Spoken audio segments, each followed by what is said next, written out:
Hello, I'm Daniel. I'm going to give a teaching today from this text, Way of the Bodhisattva.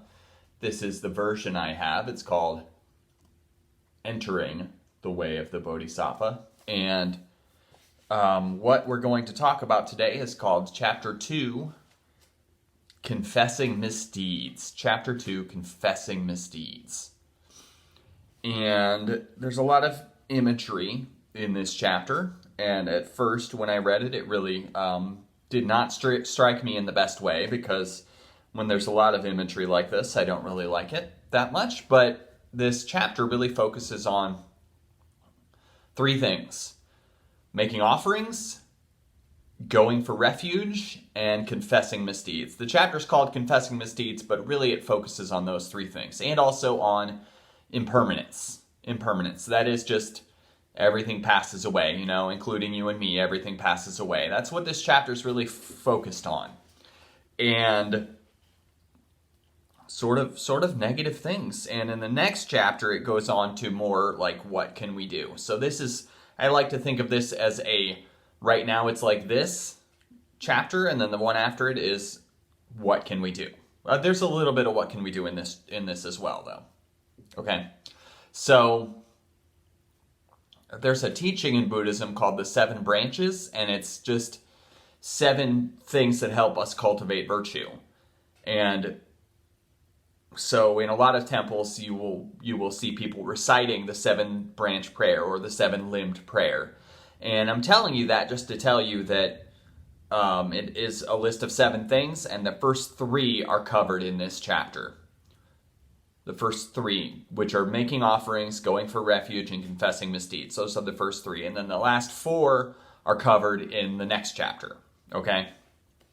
So when we have that in mind, then we'll know in the reading when we're talking about offerings, when we're talking about refuge, when we're talking about misdeeds. Okay? So I will begin the reading now. This is, again, Chapter 2 of Way of the Bodhisattva, and I will comment throughout. So, here we go. In order to grasp that precious attitude, I make fine offerings to the Tathagatas, to the true Dharma, the immaculate jewel, and the oceans of qualities, Bodhisattvas. That precious attitude is the attitude of the open heart, which was what was talked about in the previous chapter to this one. That bodhicitta, that attitude of the open heart. In order to grasp this attitude, Shantideva is making offerings. Tathagatas are Buddhas, enlightened beings. The Dharma is the teachings of the Buddha. It's called a jewel because it's rare and wonderful. Okay? And the Bodhisattvas, that represents the community. And there's going to be more on that later, but the community, which we call the Sangha. Okay? So here, what Shantideva is about to do, I'm going to prepare you for it before I read it. Shantideva is a monk. He's a poor monk. He has no possessions. And so he's going to say what he wants to offer to the spiritual beings, to the Buddhas, to the Dharma, to the Sangha, to all of us, what he wants to offer. And it is, he's going to describe things that he can't offer. In this way, he's setting an intention. He's setting an intention to offer these things that he can't really offer. And the purpose of that is to overcome, the purpose of offerings in general is to help us overcome our lack of faith. And is that faith in the Buddha? Not really. It's faith in the teachings, but more importantly, it's faith in ourselves. We all struggle with that faith, especially faith in ourselves. We all struggle with that sometimes. And making offerings is a way to help us overcome that. To help us sort of feel a little more worthy. And according to Shantideva, just reflecting and thinking about offerings you would like to make in itself does something. So if you have nothing to give, you can still reflect on how great it is to give. Okay?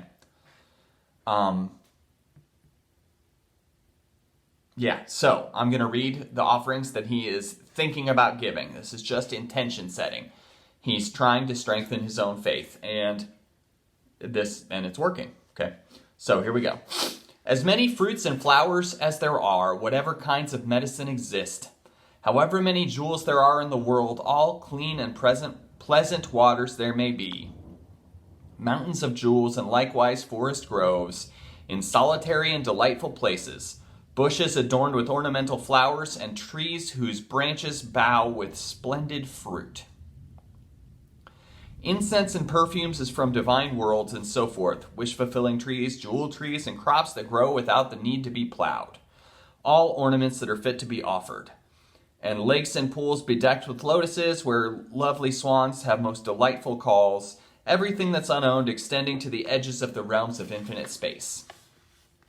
I imagine taking these and offer them well, to the sages, greatest of beings, and their offspring. Sublime and greatly compassionate recipients, think of me lovingly. Accept these from me. I am bereft of merit, destitute, and I have no other wealth that I could offer. May the protectors of others' weal accept these through their power for my sake. So, I am bereft of merit and destitute. I like that a lot. Not I like that, but it's humility. He's expressing humility. He's saying, I'm not good enough for this. Please accept this offering to make me part of this lineage and tradition. I'm not good enough for this. Please accept my intention as an offering. That's what he's saying. And again, that's not really for some other force to accept, for some other being to accept, but rather it's to help him feel accepted. By asking, it helps him awaken his own faith, and it can do that for us as well. And I think we all feel bereft of merit sometimes. We all feel like, I'm not good enough. I've done all these bad things. I give in to temptation so much, right? I'm not good enough. And of course, I'm bad at being mindful, bad at meditating, bad at paying attention. I'm not good enough. We all feel that way sometimes, and Shantideva felt that way too. And it's weird to think that such a revered spiritual teacher did feel that way, but he did, and he's making himself relatable by expressing this, I think. And so there's some more. Forevermore I offer all my bodies to the victorious ones and to their offspring. O sublime beings, accept me entirely, and I will be your dedicated servant. Because you have accepted me completely, not fearing existence, I will benefit beings. I will transcend my previous misdeeds and never do another wrong again. So he's saying that just from setting this intention, from saying, I'm going to walk the Bodhisattva path, I'm going to open my heart, I'm going to try to help others and help myself and spread compassion in this world. Just by setting that intention and making that declaration, he's part of the Bodhisattva tradition. He has been accepted completely. And if we set this intention, we can feel accepted completely too. We are part of something. No one gets left out. We are trying to help all beings. We are trying to spread compassion and live with an open heart, open mind, open awareness. That is what we're trying to get to. And by setting that intention and really meaning it, we are a part of the lineage. We are a part of the Bodhisattva tradition. We are a part of everything that's come before, and everyone trying to practice this now, and everything that's coming after. Even if we feel like we're alone in doing this, by setting the intention, we are not. We are part of something greater than ourselves. And just by listening to me, you are part of this too. If you want to be. You don't have to. And then there's going to be more imagery, more offerings that he's setting an intention and visualizing doing, okay? Within this sweetly fragrant house for bathing, where the bright and lustrous floors are paved with crystal, alluring pillars are aglow with jewels, and glistening pearls are draped in canopies. I bathe the Shugatas and Bodhisattvas from precious vases that have been filled full of water, imbued with many fragrances, accompanied by songs and harmonies. That part about songs, that makes me think of chanting. which if you're ever in a Buddhist temple, ever near a Buddhist community, you will notice chanting. And it really didn't sit right with me at first when I first started practicing, but I've come to the point where I kind of like it.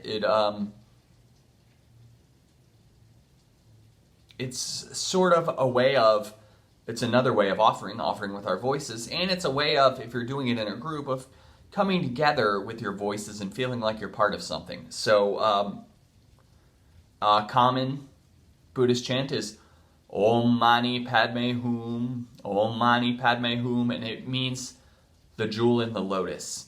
The lotus is who you are, and the jewel is your awakened true nature that is within you.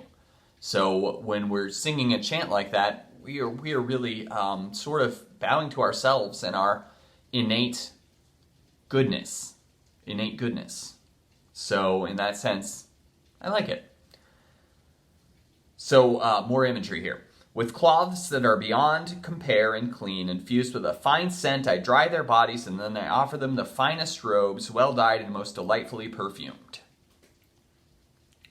I drape Samantabhadra, Lokeshvara, Manjushri, and other noble beings with fabrics that are delicate and soft, and hundreds of the finest ornaments. You don't have to know who those figures are. Those are Bodhisattvas. There will be another appearance by them later in this chapter, but they are sort of, maybe they're historical beings and maybe they're not. I think they're probably not, but they sort of embody certain things, and we can think about them and think about trying to embody their good qualities. Manjushri, for example, is the Bodhisattva that represents wisdom, and he's said to have a sword that cuts through ignorance. I don't think a literal sword, but in statues he will have a sword. If you see a Buddhist figure with a sword, that's probably him. But we're trying to cut through our ignorance. That's what we're trying to do on the path. And when I feel really ignorant, I can reflect on the qualities of Manjushri. And he's also sometimes called Manjugosha. It's the same guy. But I can reflect on his qualities when I'm trying to dispel my own ignorance, my own delusions, when I'm not seeing things clearly. Okay? So anyway, Shantideva is saying that he's giving offerings of sacred robes to these beings. Okay? And again, he's just setting an intention. He's not really doing it, but I think he is visualizing it. He's picturing giving these things. And in a sense, that's helping him feel like he is giving something. Like polishing the purest refined gold, I apply the finest scents whose fragrances waft everywhere throughout the billion worlds to the radiant bodies of all Shugatas. Shugatas are just Buddhas and Bodhisattvas, awakening beings. I offer the great beings I venerate, the lords of sages, every fragrant flower, Mandarava, lotus, jasmine, and so forth, and pleasing garlands strung attractively. I also offer billowing clouds of incense filled with the sweetest, most enchanting scents, and royal feasts I offer them as well, replete with an assortment of food and drink. Further, I make an offering of jeweled lamps arranged in rows on golden lotuses. I scatter the petals of attractive flowers on a paved floor anointed with perfume. So some people will have Buddha statues around, and they will give all these things: flower petals, food, drink, and they'll burn incense. So yeah, people will actually put food in front of a statue. And this is, again, just to help us awaken our faith and to set our intention. I have a Buddha statue in my living room, and I do burn incense in front of it daily as an offering. And it's just an homage to the sacred beings that have come before, to the teachers of the Buddhist tradition, to the history.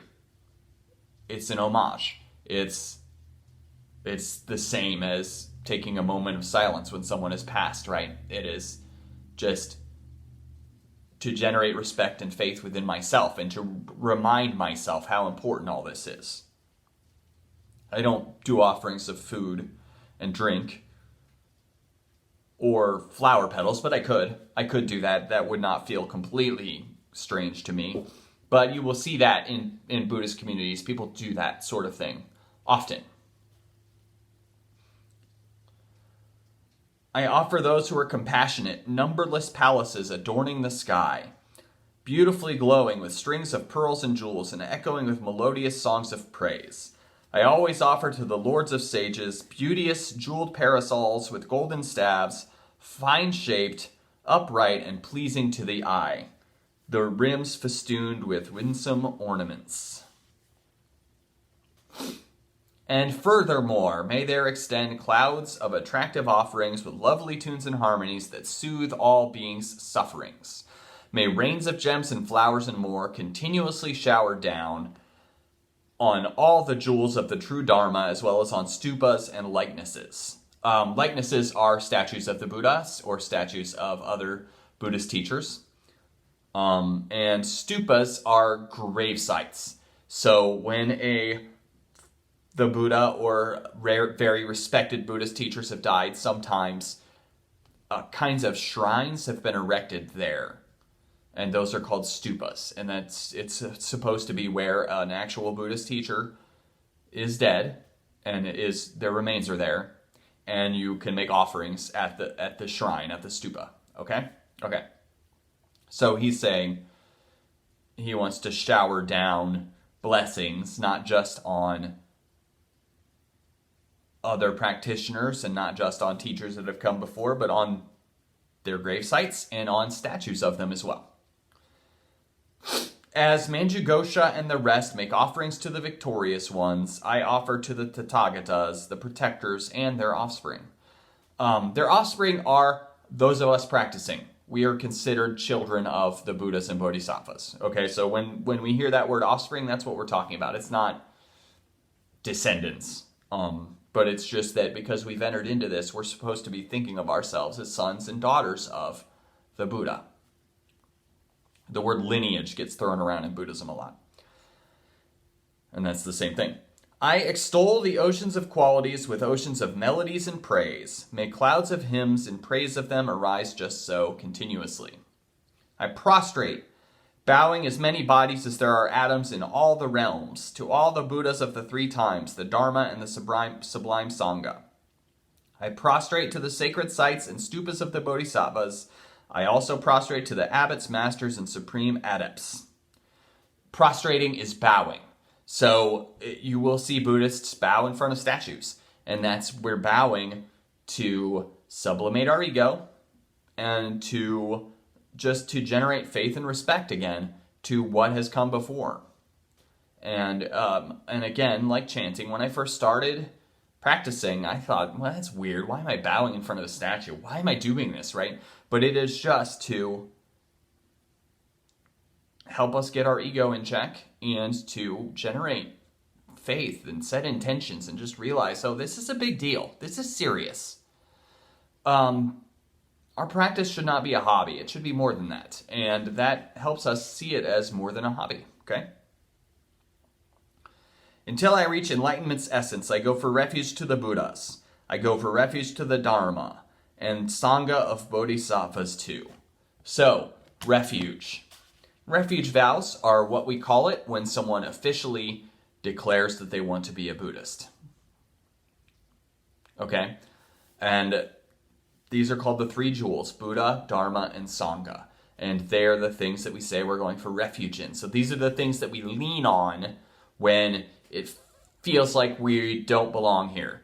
When it feels like we're not good enough for this practice or for this world. We lean on these things when things are very hard. And these are the things we can turn to, okay? So, refuge in the Buddha. What's the Buddha? The Buddha represents the historical figure that created the first Buddhist teachings, created Buddhism, we could say. We call him the Buddha. His name was Siddhartha Gautama, and he came up with the teachings that we're following 2,500, 2,600 or so years ago. And so he's an important figure. But really, we're also taking refuge in the Buddha. Buddha means awakened one. And it also represents the awakening that's within us. Because in this tradition, we teach that we have Buddha nature. That is, at our center, at our core, we have a basic goodness and awareness that is positive and good and wise. So it's sort of the opposite of maybe spiritual teachings that say that we're bad at our core. No, we're good at our core, and we're also going to our true nature, which is good, for refuge. We can always remind ourselves our true nature is good. Or I can handle this because my true nature is good. Okay? It's empowering. And in a sense, our teachers, we can think of people that have taught us as going for refuge in the Buddha as well. That can be a little tricky at times because people that have taught us are alive and they're around and they make mistakes. Whereas the Buddha, I can think about refuge in the Buddha and I know the Buddha, he's not here. He can't make mistakes, right? So in that sense, it helps to have that kind of that guide that's not present. But guides, the point is guides help us on the path. People that know more than us help us on the path. People that can set an example help us on the path. And our own heart is our guide as well. And when we learn how to live in an open-hearted way, we can get a lot of benefit from reflecting on our own heart. Okay? So the second one is the Dharma. Take refuge in the Dharma. And that is the teachings of the tradition. The teachings of the tradition. We go to the teachings, we can turn to the teachings when things are hard. We can remind ourselves when things are going bad that this is going to pass, this is impermanent, this too shall pass. We can read texts like this when we're having trouble manifesting compassion in our lives. That's the Dharma too.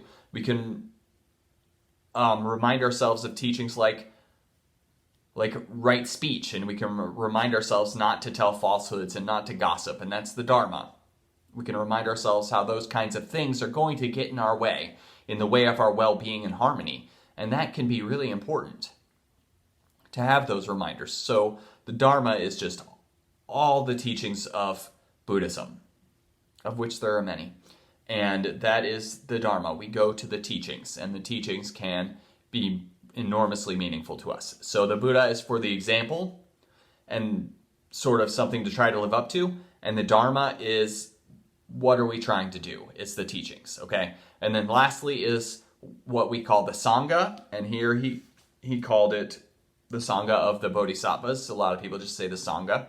And that's the spiritual community. That is people we know that are working towards the same kinds of goals we are, okay? So if you're part of a temple, your temple, the people in your temple can be your Sangha. And if you're not, there's other things that you can do to try to find a community. But an important thing is this. Why does community help us? It helps us because we sort of tend to become like the people we spend time with. And so it can really be enormously helpful to us to spend time with people that have the same kinds of goals as us. Compassion, making the world a better place, mindfulness, paying attention to the world around us. These are things that, virtue, being good people. We want to be around people that are seeking to embody these things, just like we are. It's enormously helpful to have other people around who are engaged in the same goals as we are. And the truth is that I'm part of the community of Bodhisattvas because it's also everyone that's trying to do this could be said to be part of the community. Obviously, it's a little easier if you've got people around you can spend time with, but you are part of something just by setting the intention and resolving to be part of it. In that way, you are part of something. And so we can also reflect on the community, on the other people trying to do this. And we know it's hard, but it's hard for everyone. And just associating with virtuous people really helps you a lot. Okay?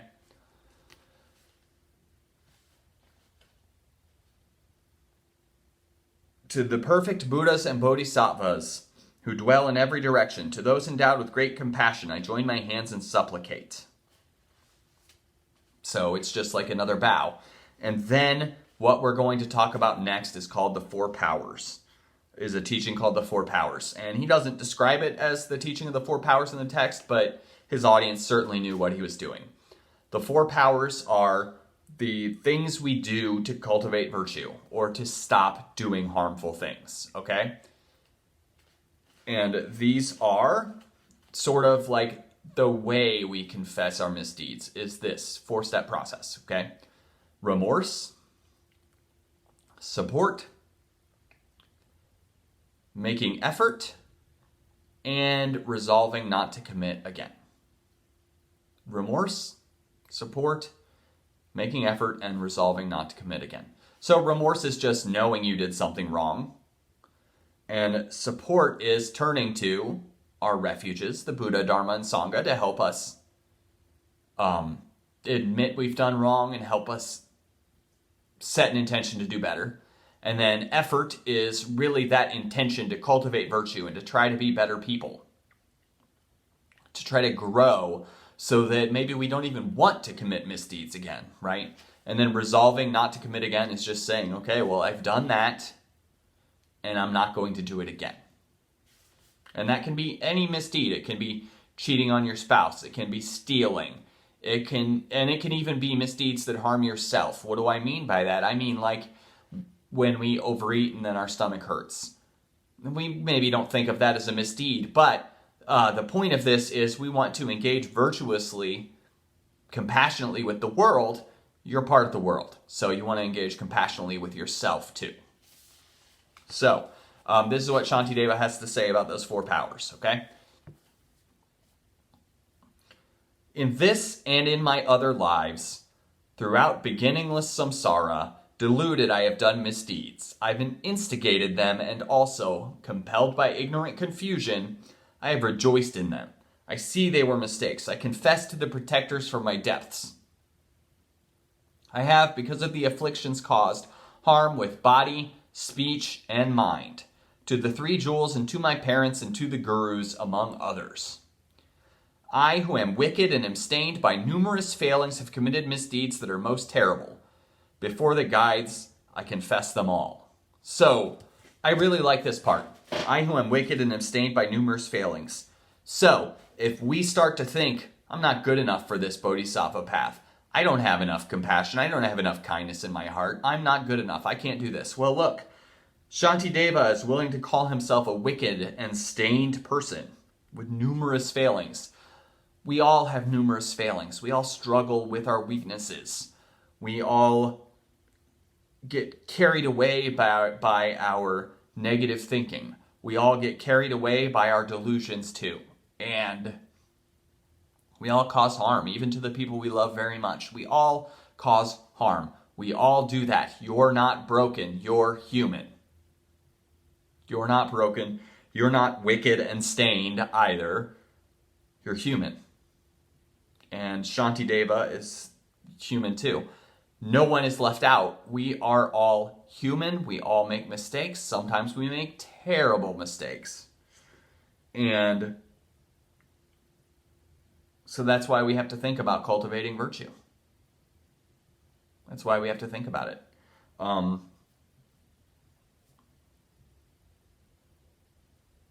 So that's where we are. And also, confessing to the Buddhas is sort of more, it's confessing to yourself.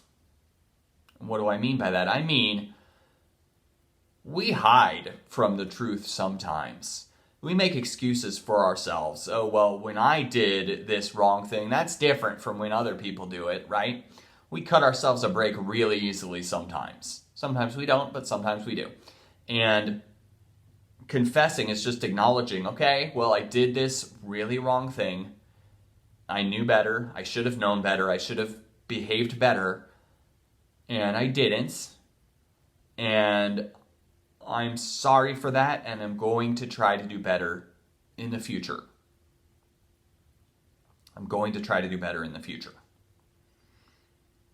That's what it's about, okay? And next, things are going to get really heavy next, and we're going to talk about death and impermanence. So here we go. I am going to perish quickly before I'm cleansed of my misdeeds. How can I be rescued from them?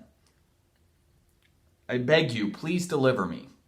The Lord of death, untrustworthy, won't tarry for what's done or undone. So no one, whether or not they're ill, should place their trust in fleeting life.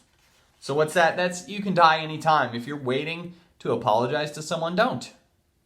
You could die anytime. Lord of Death is a metaphor. Later he's going to be called Yama in the text. He's a metaphor. Think of it as the Grim Reaper, okay? The Grim Reaper is not going to wait. The Grim Reaper is going to come whenever it comes, right? I must leave all behind and go. But I have not yet recognized that. For the sake of those I like or dislike, I have done various misdeeds. Those I don't like will cease to be, and those I like will cease to be. I myself will cease to be, and everyone will cease to be.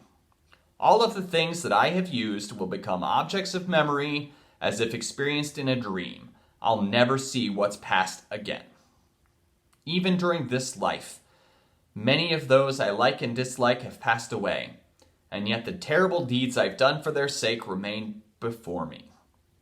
Because I have not recognized that I, as well, am ephemeral, I have committed many wrongs out of delusion, greed, and hatred.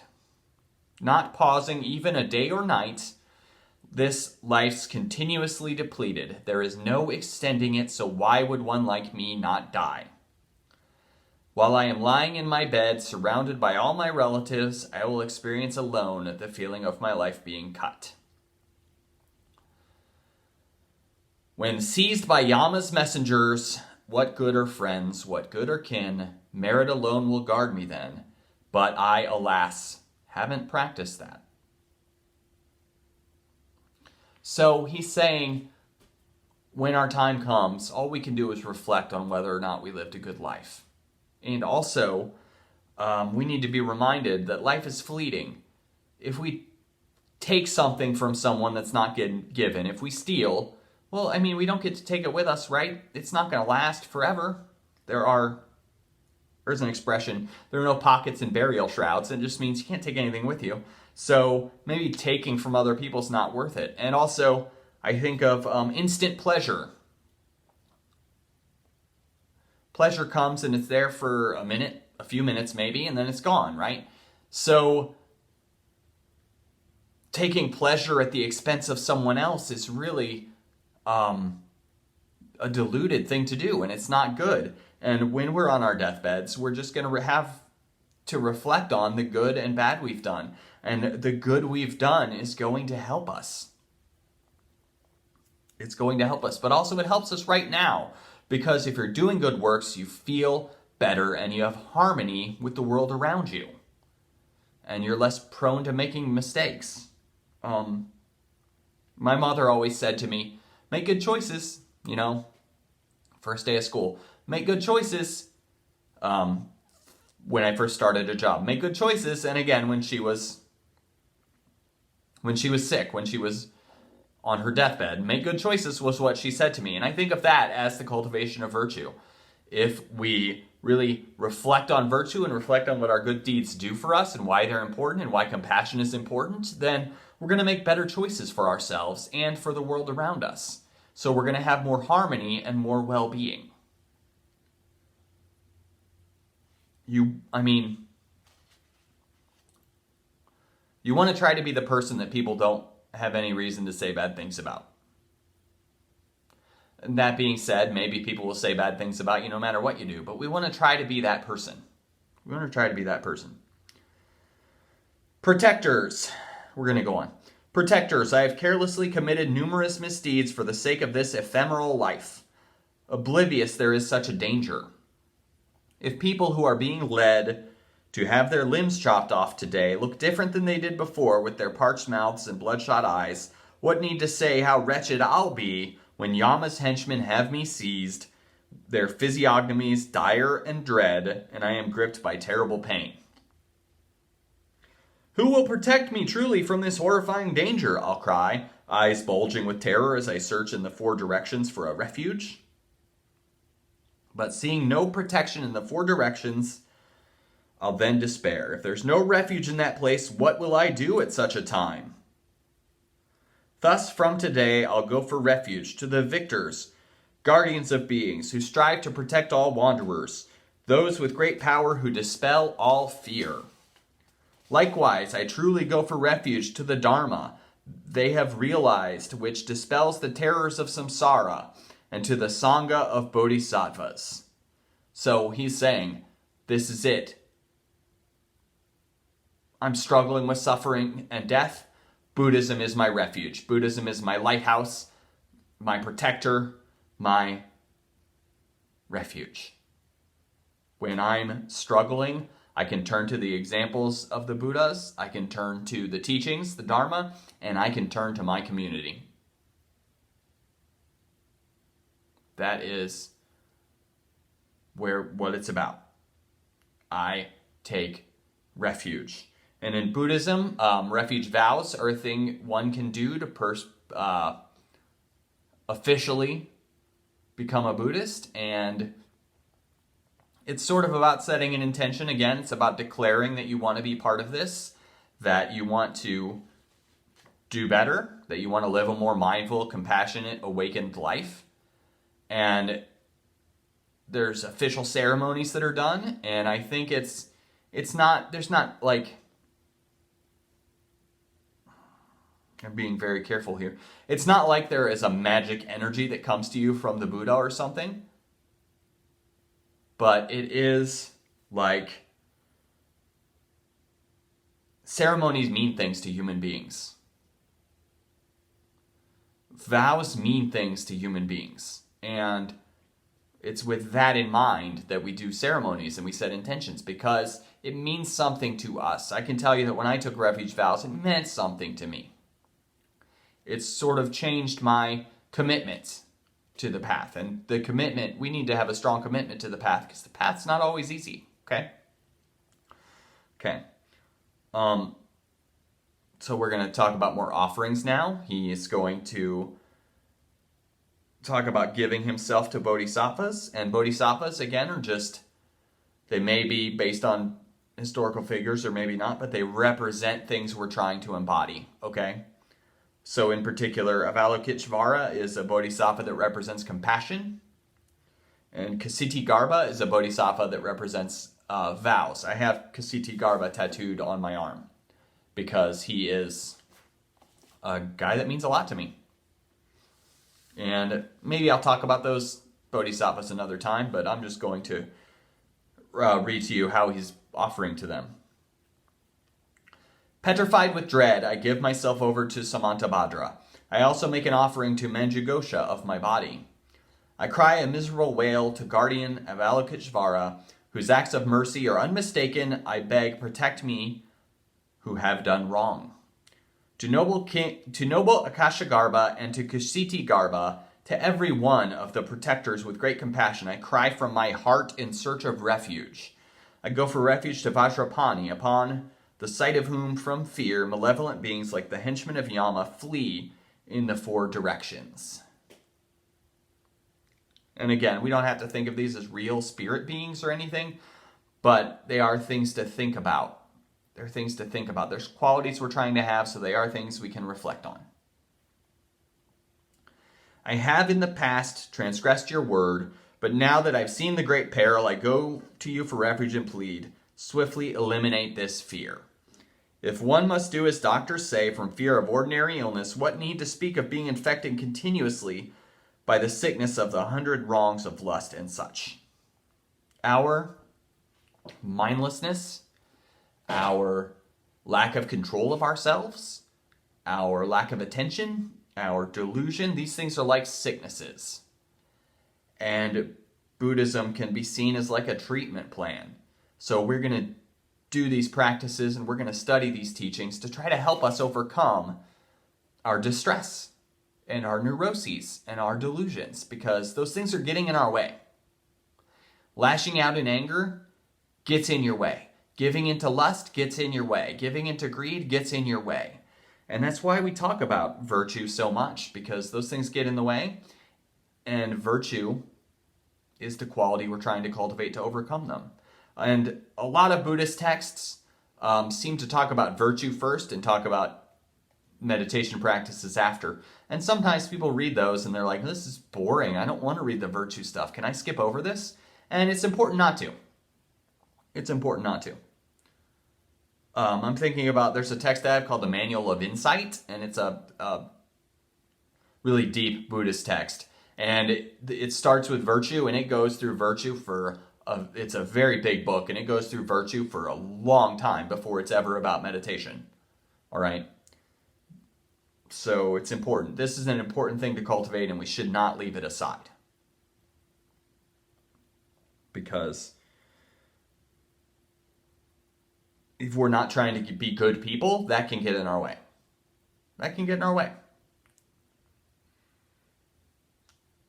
If even one of these can ruin all the people who live in Jambudvipa, and no other medicine can cure it, can be obtained in any direction, to think that I might not, as directed by the omniscient healer, who removes every pain, would be blameworthy and completely deluded. So, Jambudvipa is the homeland of the Buddha. And so he's saying, even in the homeland of the Buddha, people are still struggling. Why don't I turn to Buddhism? The omniscient healer is a name for the Buddha, and it's just, he's described as like a doctor. So he diagnoses, the illness is, I'm going to tell you about the Four Noble Truths. The Four Noble Truths are the foundation teaching of Buddhism, and it is like a doctor in that the Buddha is identifying a problem, discovering the cause of the problem, and then identifying the treatment. Identifying if it's curable, and then identifying the treatment. Okay, so the problem is the world has suffering. The world has suffering. That's the first noble truth. The second noble truth is suffering is the result of craving. Or sometimes it's called attachment. And the third noble truth is there is a way out of suffering. And the fourth noble truth is the Buddhist path. So there's suffering in life. The cause of suffering is attachment or craving. That is just, we obsessively want things to be different than they are. We want a life with no pain, no old age, no death, none of that. We want all that to be gone. And just wanting that gets in our way. But the Buddha discovered a way out. And the way out is this path. These teachings are the way to suffer less. It's the treatment for the illness of the suffering of life. And so the Buddha is sometimes described as a doctor, and what he's trying to cure is the suffering of life. Okay? And we'll probably talk a lot more about this later, but we get so caught up. We're so selfish, and we get so caught up in this. I like to say that we're trying to cultivate a mind that says, right now it's like this, what can I do? Instead of a mind that says, why me? Why is this happening to me? Okay, because our natural state is to have that, why is this happening to me when something bad happens? And that can get in our way. Whereas instead, if we can come at it from, okay, right now it's like this, what can I do? That's a healthier way of coming at it. And the truth is, it helps us solve our problems better to come at it that way. It helps us solve our problems better to have an attitude of what can I do than an attitude of why is this happening to me, okay?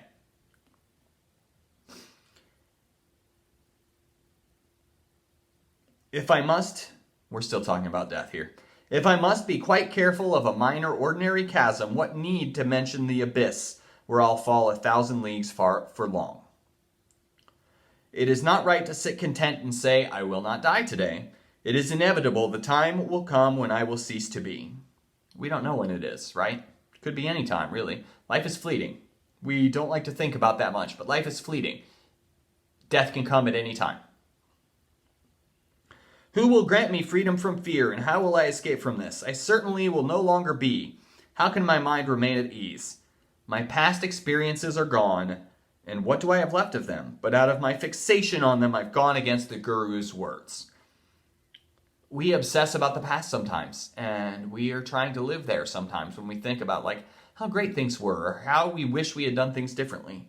And that saps our joy in the present. If I must leave this life behind along with family and friends and go off somewhere else, what good all those I like or dislike? It would be right to only think in just this way all day and night. Non-virtue leads to suffering. How can I be freed from it? Whatever misdeeds I have done for being ignorant and deluded, whether they're naturally unwholesome or disobedient misdeeds, within the presence of protectors, from fear of suffering, I join my palms and prostrate repeatedly, confessing every one of them. I supplicate you, guides, accept that my misdeeds have been mistaken. They were not good, and for that reason, I'll never do such acts again. So, wow, right? Misdeeds get in our way. They cause disharmony with the world around us. And the truth is, I think a lot of the time, we know we're doing something wrong. We know we're not making the best choice, but we come up with excuses for why it's okay when we do it. Why it's okay, why it's maybe not okay. Maybe we can be judgmental when someone else does this thing. But when we do it, oh, well, I'm struggling with this, and that's why I did it. Oh, I'm struggling with this. We give ourselves a break at times really easily, and then we don't extend that to others. Which is even worse that we don't extend that to others. But that is the situation. And this path calls us to face ourselves honestly, to face our misdeeds honestly, and say, just really know, oh, well, I could have done better there. I could have done better there. I could have acted in a more skillful way. I should not have dated that person. I should not have taken that thing. I should not have misled people about who I am. Because this path is about learning to be more genuine with others and to be more genuine with yourself, so that we know, we can examine why we did what we did, but there are no excuses on the spiritual path. None. We want to stop being people that make excuses for their bad behavior, and instead strive to be better. And that is very hard sometimes, but that's why we're setting this intention to strive to be better. We can live in a better way, and we can make this world a better place. Okay? We can. It is in our power to do that. We just have to resolve to do it and really mean it. This spiritual path is not a hobby. We should not think of it as a hobby. This is a new direction for our lives to make the world a better place for ourselves and others. And that's an important thing to do. So that's why we're striving to open our hearts, open our minds, and open our awareness. These three are the things we're trying to do. And this text in particular is about learning to open your heart. We tend to have closed hearts because we've all been kicked in the heart in our lives. We all have been. Maybe some of us have been in different ways. Maybe some of us have been a lot, and some of us have been a little, but we have all been kicked in the heart, and it has caused our hearts to close, to mistrust ourselves and to mistrust others. And we want to open our hearts. No one is left out of our hearts, out of our loving awareness. We want to open our hearts, in spite of the fact that we have been kicked in the heart. Vulnerability is good, and we want to learn how to be open and vulnerable with the people in our lives. That's what being genuine is about. So we want to learn to not make excuses for ourselves. I don't need to rationalize why I indulged in this pleasure too much. I just need to acknowledge that I'm human. I'm human and I make mistakes. You're human and you make mistakes. But you're worthy also. Your core is awakened, loving awareness that is connected to all other beings. And we're all in this together. No one gets left out. Not even the people we really would like to see left out. No one gets left out. The core of all of us is basic goodness. And we can remind ourselves that when we think, I'm unworthy. When we think, oh no, this is for people that have their lives together. This isn't for me. No, it is for you. It is for all of us. And lastly, because we talked about refuge vows, if you're interested in refuge vows, in officially becoming a Buddhist and doing any sort of ceremony, you can inquire at your local temple if you have one. And you can also send me a message and ask me for information about it, and I will talk to you about it at length. Yeah, we can do that. I've not explored giving people refuge vows very much myself, but I could do that as a service. We should be thinking of ways to help each other, and like I said, it inspired and motivated me, so I think it does something for us. I think ceremonies do something for us. Taking vows does something for us if we take it with the purest intention. Later on, we'll be talking about something called the Bodhisattva vow, which is another level of vows that Shantideva recommends, that I have taken, that I also recommend. But refuge vows are a prerequisite. It's a way to formally set your intention to join this path, to stop